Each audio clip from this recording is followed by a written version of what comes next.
My name is George Frankis, and my channel is George Frankis YouTube. And we are in the series of Revelation Made Easy, chapter 7. We are going to study the whole book of Revelation, verse by verse. You see, I've seen people here that have, they say the studies verse by verse, but they do is preaching from here to there, but they don't go verse by verse. They just preach whatever they want, and they put their private interpretation on the book.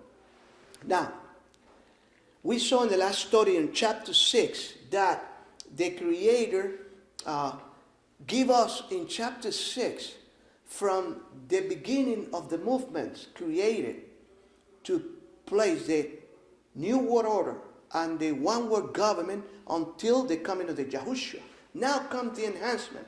I repeat to you again so you might understand what's going on. Remember, Genesis 1 speaks about creation. Genesis 2 are details that are not explained in chapter 1. Read it. The same thing is the book of Revelation. The book of Revelation, you see the Creator give you like the whole thing in one chapter, and then the next chapter he gives you details that belong and an enhancement. He gives you an enhancement and give you more detail so you might understand what's going on. The book of Revelation is presented in this way. For example, you see Revelation 12 talks about what will happen to the church and during the 7 years of tribulation. What will happen with the whore, Catholicism, the New World Government, and the kings of the earth is all explained in Revelation 17 and 18. You come to Revelation 14, what will be doing the 144,000 on this earth during those 7 years? And if you come to Revelation 8 and 9, at the 7 trumpets of partial judgment, they are not the final judgment, and we'll see that when we get to Revelation 16, where we see that the Creator is going to punish, and he said is the cup without mix. I mean, a cup of the judgment of the Creator without any mix of mercy. But in chapter 8 and 9, we see that they are judgment, the 7 trumpets of judgment, but they still have some mercy on it, because only some people receive punished for a certain time, and it's expected that they might repent. You say, not even they repented after this and this and this. And we see that not all people are destroyed. But in Revelation 16, 15 and 16, we see that the judgments are, and man will cry, and they will finish the real punishment of the Creator for their wickedness and murders and idolatry and all the wickedness going on and have gone on this earth for a long time. Now, let's come to Revelation 7. And after these things, you see, I saw 4 angels standing on the 4 corners of the earth, holding the 4 winds of the earth, that the wind should not blow on the earth, not on the sea, not on any tree. Remember this. In Daniel, all the visions given to Daniel are for the end time, except for Daniel 9. Daniel 9 has to do with the first coming of the Savior, and the taking away from Israel. And this is also in Ezekiel 21. The taking away from Israel, the theocracy was taken from Israel forever. And we see that in Daniel 9. But Daniel 7, 8 are for the end time. Read it there. Verse 17. Understand, son of man, this is for the end time. For example, also Daniel 11 and Daniel 12 should be just one chapter. When you come to Daniel 12, the first verse, you understand that men made a distinction and separated the chapter. But Daniel should have only 11 chapters, because 11 are all the details, and 12 had to do with the implementation of the New World Order, the death decree that had to do with the mark of the beast. And they are, you just studied Revelation and you studied Daniel, you see that they are parallel. To Daniel was told, Daniel, listen, you will sleep. You don't understand this. This is for the end time. Seal the book is for the end time. Now, the dreams given to Nebuchadnezzar were for his time, but the dreams given to Daniel were for the end time. Now, listen to this. And after this scene, I saw 4 angels standing on the 4 corners of the earth. We see this in Daniel 7, the beginning of Daniel 7. Holding the 4 winds of the earth, that the wind should not blow on the earth, not on the sea, not on any tree. And I saw another angel ascending from the east, having the seal of the living Creator, and he cried with a loud voice to the 4 angels, to whom it was given to hurt the earth and the sea, saying, hurt not the earth, neither the sea, nor the trees, till we have sealed the servant of the Creator in their foreheads. And I heard the number of them which were sealed, and there were sealed 144,000 of all the tribes of the children of Israel. Now remember, you are Israel. Anybody that is in Yahushua. That was told to the Samaritan woman. To the Samaritan woman, she said, but you Jews, you said that is in Jerusalem. And our people say that is in this mountain.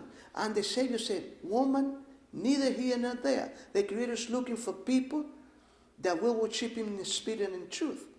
And Ephesians 2, the Creator, from the 2 people made one, destroying the wall of partition. When somebody tried to separate now, those that are in Yahushua, separate them from the Jews from the Gentile, that is what is called in the Bible, in the book of Revelation, the people that say, they are Jews and they are not. Why? Because that is finished. It's blasphemy to separate what the Creator has joined together. Read Ephesians 2. Paul said 3 times, from the 2 people, he made one, destroying the wall of partition. From the 2 people, he made one, destroying the wall of partition. From the 2 people, he made one, destroying the wall of partition. There's no more 2, but 1. There's only one church, and the Creator want all men to come to Him through Yahushua. He that has the Son has life. He that hath not the Son has no life.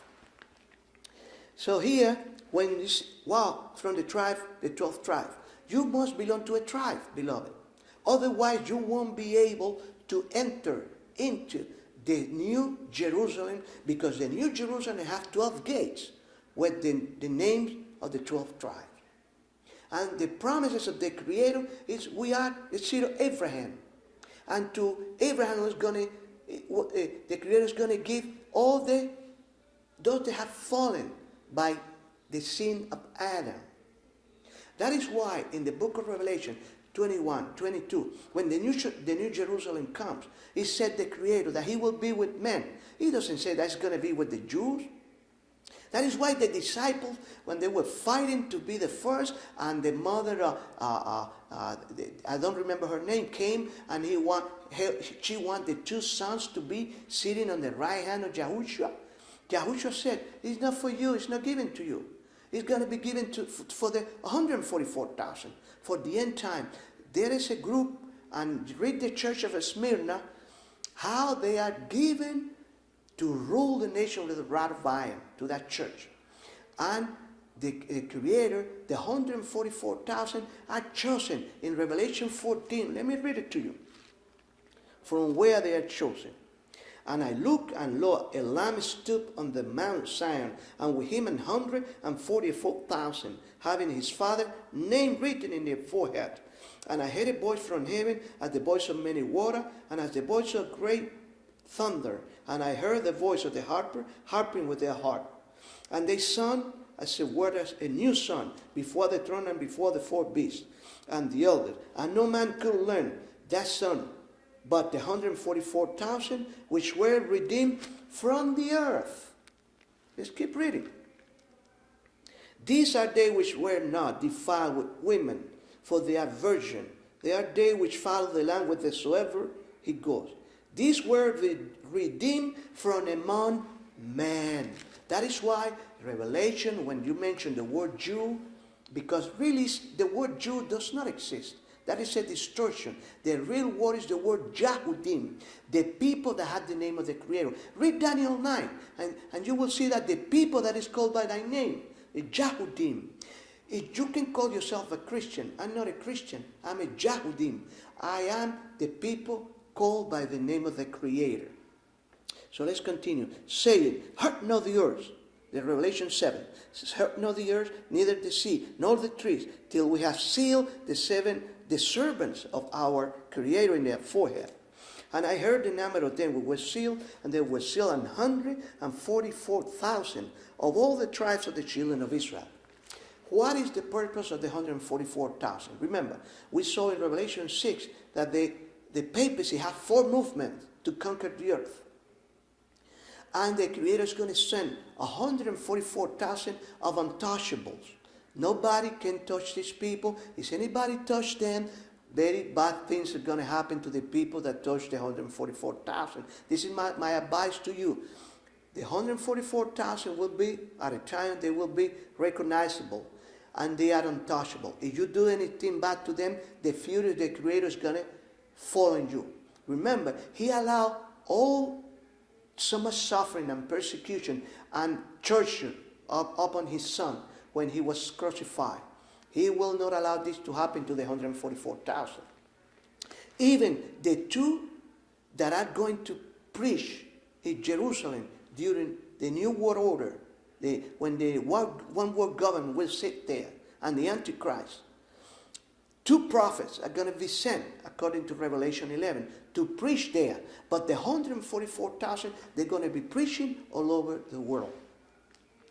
And then, of the tribe of Jehudah were sealed 12,000, and of the tribe of Reuben was sealed 12,000, of the tribe of Gad was sealed 12,000, of the tribe of Asher was sealed 12,000, of the tribe of Naphtali, of the tribe of Shimon, of the tribe of Levi, of the tribe of Issachar, of the tribe of Zabulon, of the tribe of Joseph, and of the tribe of Benjamin. And after I beheld, and lo, a great multitude. This is the result of the preaching. Remember, to John was told, write what you see. Nothing here is dictated to John. Write what you see. Listen to this. After this I beheld, and lo, a great multitude, which no man could number, and all nations and kingdoms of people and tongues stood before the throne and before the Lamb, clothed with white robes and palms in their hands, and cried with a loud voice, saying, salvation to our Creator, which sitteth upon the throne, and unto the Lamb. And all the angels stood round about the throne, and about the elders, and the 4 beasts, and fell before the throne in their faces, and worshipped the Creator, saying, so it be, blessed and glory and wisdom and thanksgiving and honor and power and might be unto the Father forever, so it be. And one of the elders answered, saying unto me, what are these which are arrayed in white robe, and whence came they? And I say unto him, this is John, Sir, thou knowest. And he said unto me, these are they which came out of great tribulation, and have washed their robe, and made them white in the blood of the Lamb. Therefore are they before the throne of the Creator, and serve him day and night in the temple, and he that sitteth on the throne shall dwell among them. Why he's worshiping the temple? Because look at Zechariah 3.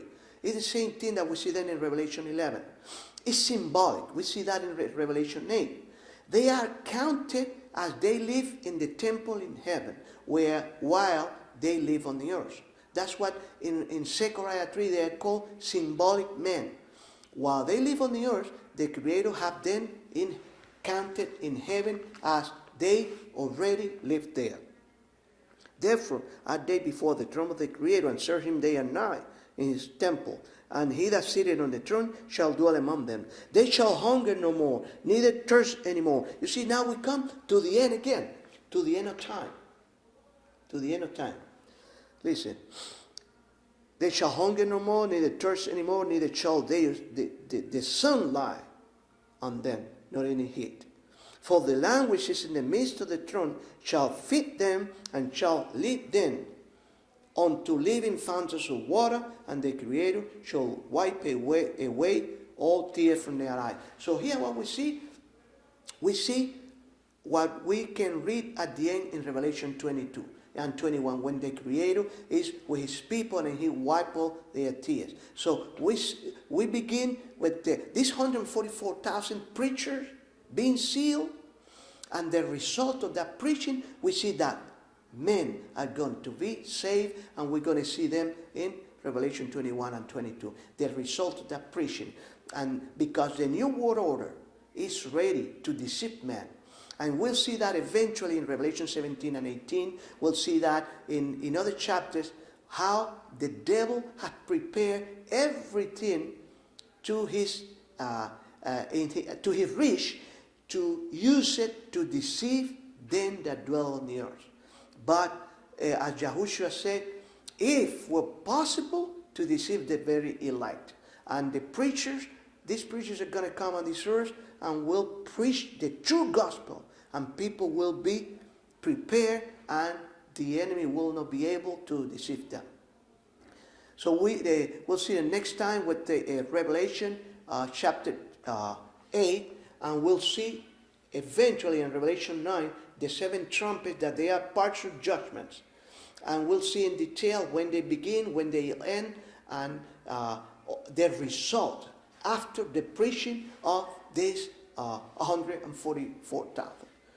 Thank you for watching our video and watching our channel, George Frankie's YouTube. Maranatha.